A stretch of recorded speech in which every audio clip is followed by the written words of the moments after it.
दोस्तों, क्या होगा अगर अर्थ जैसा ही बड़ा सा प्लेनेट लगातार पृथ्वी की तरफ बढ़ता चला जाए। एक साइको लड़की ने ये सारी चीजें पहले ही देख ली होती हैं कि वो प्लेनेट अर्थ से टकरा जाएगा। आखिर ये खौफनाक चीजें कैसे हुई ये पता करते हैं। कहानी की शुरुआत में हमें कुछ अजीब तरीके के दृश्य को दिखाया जाता है, जिसमें कि एक औरत अपने बेटे को लेकर लगातार भाग रही थी। वहीं दूसरी तरफ क्लोई नाम की लेडी के हाथों में से बहुत सारी बिजली निकलने लगती है और अब क्लोई लगातार आसमान की तरफ ये देख रही थी कि अर्थ के जैसा एक बहुत ही बड़ा प्लेनेट उनकी तरफ बढ़ रहा है। देखते ही देखते वो प्लेनेट हमारी अर्थ से टकराने वाला था, लेकिन क्लोई ने ये सारी पॉसिबिलिटीज पहले ही सोच ली होती हैं। कुछ देर बाद ही वो प्लेनेट हमारे अर्थ से टकरा गया था, लेकिन ये सब हुआ कैसे, इसके लिए हमें 1 महीने पहले जाना पड़ेगा, जहाँ पर क्लोई अपने मंगेतर जॉन के साथ शादी करने के लिए जा रही थी। लेकिन रास्ते में उनकी कार खराब हो जाती है, जिससे कि उन दोनों को रिसेप्शन वाली जगह पर पहुंचने में काफी देर हो गई थी। कई घंटे वेट करने के बाद क्लोई और जॉन वहाँ पर पहुंच जाते हैं। क्लोई की बेस्ट फ्रेंड नारा और उसका हस्बैंड विल भी वहाँ पर मौजूद था। क्लोई के मॉम एंड डैड का डाइवोर्स हो चुका था। क्लोई की मॉम उन पर गुस्सा हो रही होती है क्योंकि वो दोनों लेट हो गए।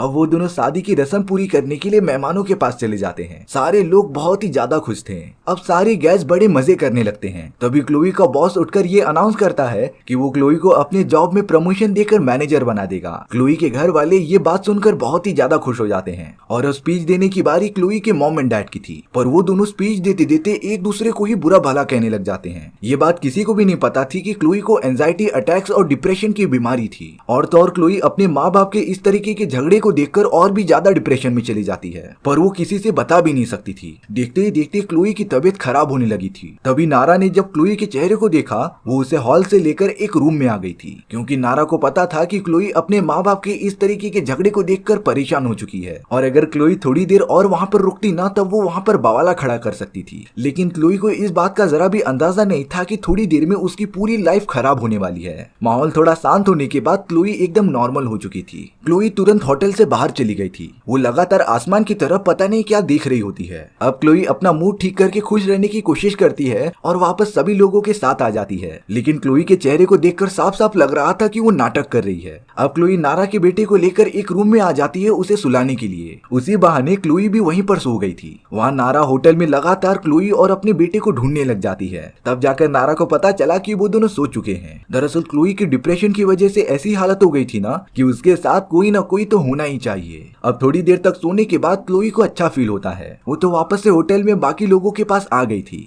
उनके शादी की रस्म आगे बढ़ते रहती है, लेकिन वहाँ पर आए हुए सारे गेस्ट को ये अंदाजा नहीं था कि कुछ ही देर में ये सारी चीजें खत्म होने वाली हैं। क्लोई लगातार खुश रहने की कोशिश कर रही थी, लेकिन अब उसका डिप्रेशन पता नहीं क्यों बढ़ता ही जा रहा होता है। वो तो अपने होने वाले जॉन से ये बातें कर रहे थे कि ये शादी हो भी पाएगी कि नहीं, क्योंकि वो इस बारे में अभी श्योर नहीं है। लेकिन जॉन उसे बताता है कि वो क्लोई से बहुत ही ज्यादा प्यार करता है। उसने अपना फ्यूचर भी उसके साथ सोच लिया है। अब क्लोई का बॉस अपने भांजे टीम को क्लोई से मिलाता है। टीम तो लगातार क्लोई के पीछे पड़ गया था और अब क्लोई का दिमाग दर्द से फटा ही जा रहा था, इसीलिए वो तुरंत बाहर निकल गई थी ताजी हवा खाने के लिए। टीम पता नहीं क्यों उसके पीछे पीछे जा रहा था और अब क्लोई तुरंत ही पता नहीं क्यों क्लोई के साथ फिजिकल होना स्टार्ट हो जाती है। क्लोई का मेंटल कंडीशन इतना खराब हो गया था ना कि वो जॉन और टीन में फर्क ही नहीं पता कर पा रही थी और अब वो एक ऐसे सिचुएशन में फंस गई थी जहाँ से वो किसी को भी नुकसान पहुंचा सकती थी। अब क्लोई ने एकदम गुस्से में आकर अपने बॉस को डायरेक्टली ये कह दिया था कि वो उसके घटिया कंपनी में जॉब नहीं करना चाहती। क्लोई का बॉस इससे बहुत एम्बैरेस फील करता है और तो और क्लोई ने जॉन से ये कह दिया था कि वो उससे शादी नहीं करेगी, क्योंकि क्लोई अभी तक तैयार नहीं है। जॉन क्लोई को शादी के लिए फोर्स नहीं करता और ठंडे दिमाग से काम लेता है।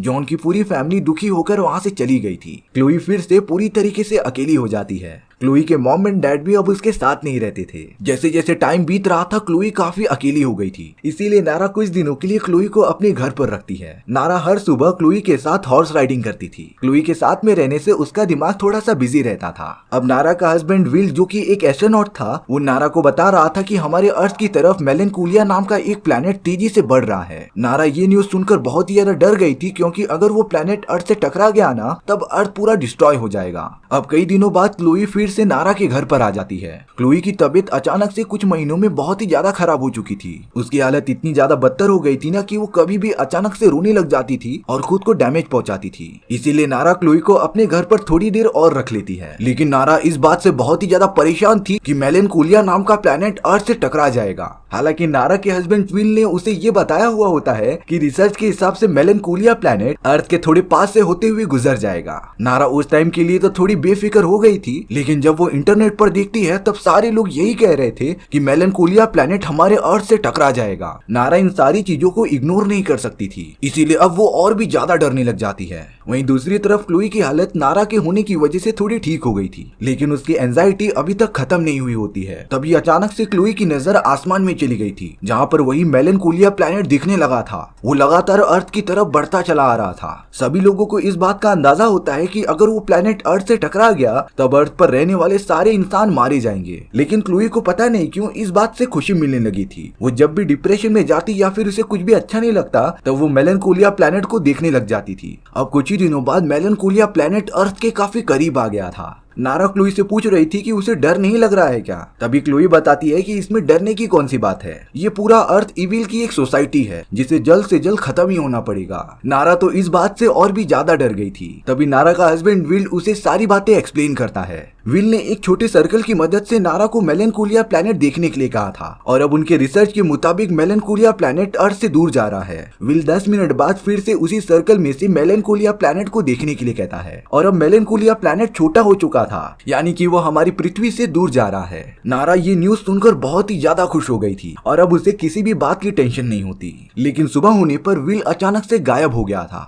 नारा लगातार विल को ढूंढते रहती है लेकिन वो उसे मिला नहीं। तभी नारा वायर से बने उस सर्कल की मदद से मेलनकोलिया प्लैनेट को चेक करती है। अब तक मेलनकोलिया प्लैनेट वहाँ से गायब हो जाना चाहिए था, लेकिन वो तो और भी ज्यादा बड़ा हो जाता है, जिसका साफ साफ मतलब ये था कि मेलनकोलिया प्लैनेट लगातार अर्थ की तरफ बढ़ रहा था। नारा इस बात से बहुत ही डर गई थी, लेकिन सबसे पहले वो अपने हस्बैंड विल को ढूंढ रही थी। बहुत ज्यादा ढूंढने के बाद उसे विल की बॉडी स्टोर रूम में पड़ी मिली थी। दरअसल विल को ये बात पता चल गई होती है कि मेलनकोलिया प्लैनेट अर्थ से टकराने वाला है, इसीलिए उसने अपनी जान पहले ही ले ली थी। नारा को भी ये बात समझ में आ जाती है, इसीलिए उसने विल की बॉडी को घोड़े पर रखकर भेज दिया था ताकि उसके बेटे को जरा भी पता न चले कि उसके फादर मर चुके हैं। और अब तो नारा अपनी बेटे को लेकर यहाँ से भागना चाहती थी, लेकिन वो भाग कर जाएगी भी कहाँ, क्योंकि कुछ ही घंटों में पूरा अर्थ डिस्ट्रॉय होने वाला है। पृथ्वी पर कोई भी सेफ जगह नहीं है जहाँ पर वो जाकर बच सके। लेकिन तभी भी नारा अपने बेटे को लेकर वहाँ से जाती रहती है। क्लोई कह रही थी कि अब उन सभी का अंत आ चुका है, इसीलिए उन्हें आखिरी मोमेंट पर साथ ही रहना चाहिए। मेलनकोलिया तो अर्थ के ग्रेविटेशनल फोर्स ऑफ इन्फ्लुएंस के अंदर घुस चुका था और अब अर्थ का पूरा इन्वायरमेंट पूरी तरीके से खराब होना स्टार्ट हो जाता है। नारा के बेटे को अपने फादर दिखाई नहीं दे रहे थे, इसीलिए नारा के बेटे को शक हो गया था कि उसके बेटे को कहीं कुछ हो तो नहीं गया।